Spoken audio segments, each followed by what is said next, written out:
Hoops Hype ran an interesting segment on their, I shouldn't call it a segment, an article and a poll on their website in terms of players who they believe will be traded before the February NBA trade deadline or at the NBA trade deadline. And you're probably going, why are you talking about this when there's only a Ray Allen amount of days before the NBA season? Oh. Why are you talking about this? If this were to go up on Wednesday, why are you talking about this on a Manu Ginobili amount of days before the NBA season? God, it would be 16 days if this clip goes over the weekend, and I don't have any number 16s prepared.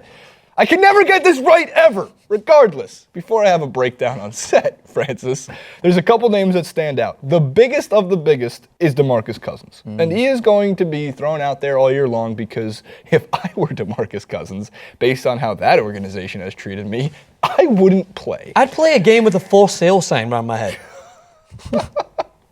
Just be like, please, take me. I'll go to Real Madrid. I'll play overseas for free. There's only one staple to the DeMarcus Cousins one that I find very interesting, and that is Dave Yeager. Dave Yeager is coming in to coach. He was the Grizzlies coach, and he did a very good job with a battered Grizzlies team year in and year out and made the Western Conference Finals. And what he did is he turned a battered Grizzlies team into the battering Grizzlies team. Yeah. They were physical. At times they went from... physical. Let's get physical. At times they went from being the Bear Cubs to being the Grizzly Bear from The Revenant. Oh, yeah, absolutely. Keep an eye on the Grizzlies this year, too. That's a fun one. But so he's coaching the Kings, which is a much better coach for the Kings than George Karl, who at one point, I believe, didn't know that Rajon Rondo was even on the team. Either way, DeMarcus Cousins is a powerhouse of a center who could absolutely drastically make a huge difference. And now that the Celtics pick up Al Horford in free agency, that pipe dream, I think, is out the window. Yes. Or it becomes a pipe dream. Like, there's no way that I think DeMarcus Cousins would go to the Celtics unless Al Horford doesn't work out for whatever random reason. But it does open the door for a lot of different teams who need a game-changing big man. He's one of the biggest ones that I think should be moved before the deadline. However, because of how the Kings handle all of this, I doubt it will happen. There's two other players that are absolutely worth mentioning. For one, Kenneth Faried has been in the league for only 5 years. This is going to be his sixth season. He's 26, going to be 27 years old. Per 36 minutes, he is a 17-12 guy. Whoa. He also plays, as Francis is someone you would say wears his heart on his sleeve. His nickname is the Manimal because he is a freak of nature. And at one point, he was linked to the Knicks. I would love if he actually went to New York. I think that would be a great fit for anybody. But the two teams that I've seen rumors to already and would be unbelievably good fits and make them more primed to make a splash in the Western Conference, I think you'll like this. The Oklahoma City Thunder. Give Russell Westbrook some more, beastly rebounding ability and the ability to dunk almost as hard. I think he might dunk harder than anybody else for his position. And also the New Orleans Pelicans. Because this is a type of player who, if I were to make a comparison, for one, I think he can fit into any system. I think he gives you quality minutes. I think he's never going to play to a superstar level. But you need good role players to expand the depth of your team. And the one thing the Pelicans need to do before they waste 5 years of Anthony Davis's career is give him some role players in depth. Yeah. They drafted Buddy Hield, which is good. That might help in 2 years. Scoring, maybe. But maybe this year, yeah.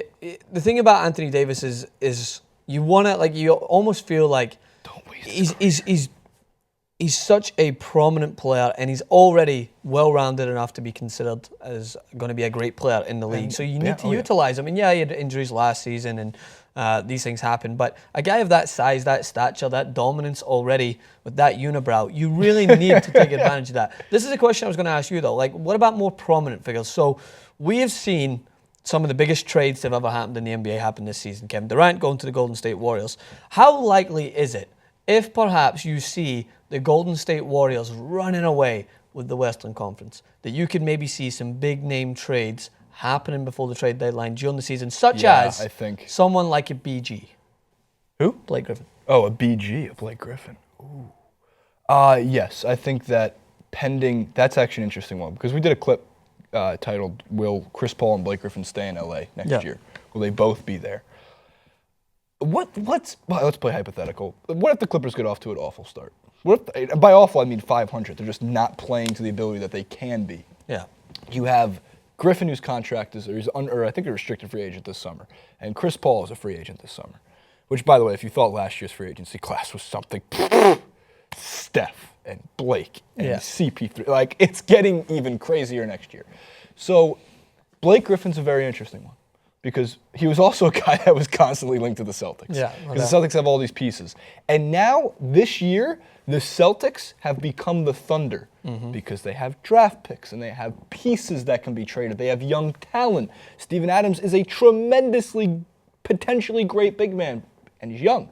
What if there's a swap involved that sends... Well, Steven Adams to the Clippers wouldn't make much sense because DeAndre Jordan's there, but you see what I'm saying with the pieces they have to work with. So I think there's going to be...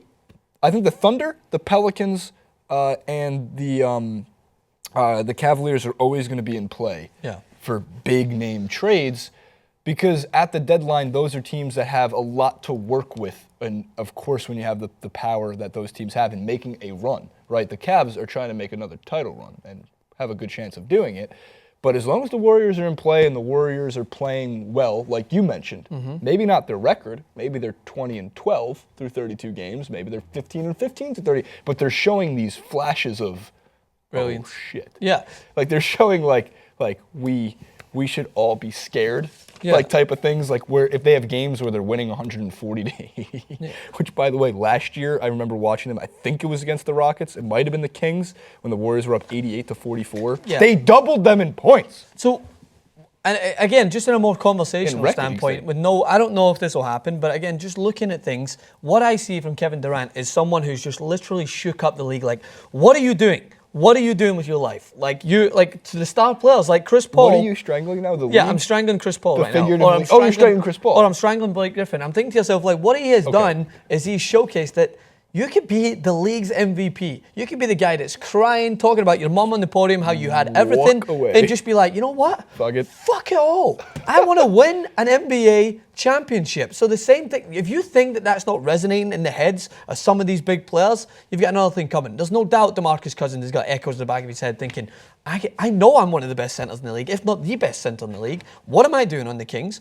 I know that Blake Griffin's sitting there thinking, he's thinking to himself, I'm one of the better players here. Chris Paul is thinking to himself, I've been one of the best point guards in the league. That's interesting. Why? If they start the season and the Golden State Warriors are showing just as much promise, the Spurs are not sitting.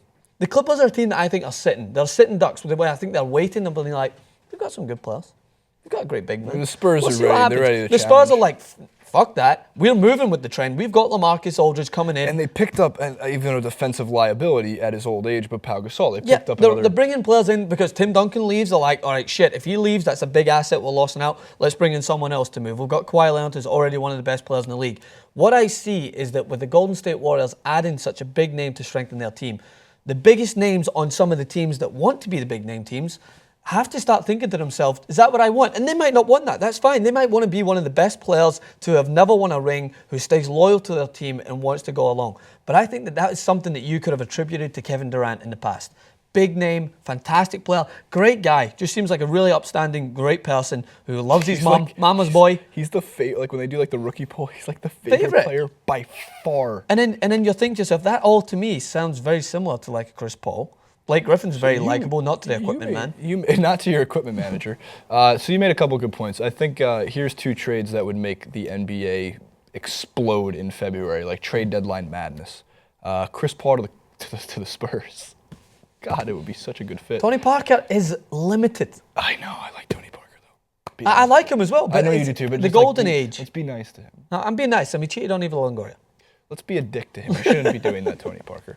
There's Eva Longoria. There's Evan Longoria for the. There's Eva Mendes. You just don't cheat on all of them. You don't cheat on. If your name's Eva, she's probably pretty good looking. She's definitely fire. So and also Blake Griffin goes home to Oklahoma. I think it's I think Blake Griffin, Russell Westbrook. Unfortunately, our EP, who's not even in the room right now, will be. Somewhere. Well, he wants Blake gone, so maybe that. He'd be happy with Blake, but if Chris Paul went to the Spurs, he's devastated. In return, he got like a draft pick and an assistant coach. Yeah, Greg Popovich. Like, we'll give you some coaching. Mark my words again. I said it on the clip after you talked about Kevin Durant leaving when we were all kind of just up in arms about what's happening. That is going to go down in recent years as one of the most significant moments in NBA history because no longer I think a player's going to be like, well, this is nice. Yeah, look at the balls on Kevin Durant. They're going to be like, holy shit, the mama's boy who everyone loved just went, fuck this.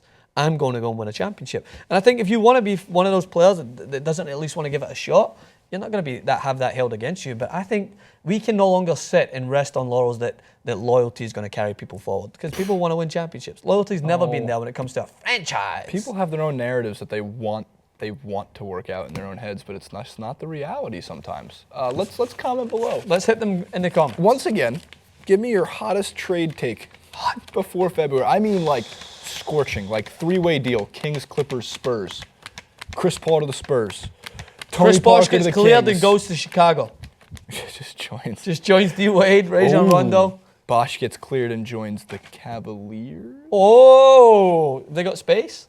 Ray Allen comes back as the splash father, credit Reddit, for the Golden State Warriors. Interesting. Michael Jordan comes out of retirement again at like 55. Fat Jordan. Crying Jordan, you get Fat Jordan. Tim Tebow tries his hand at the NBA instead. Comment below. There's a lot to comment about. We'll see you next time.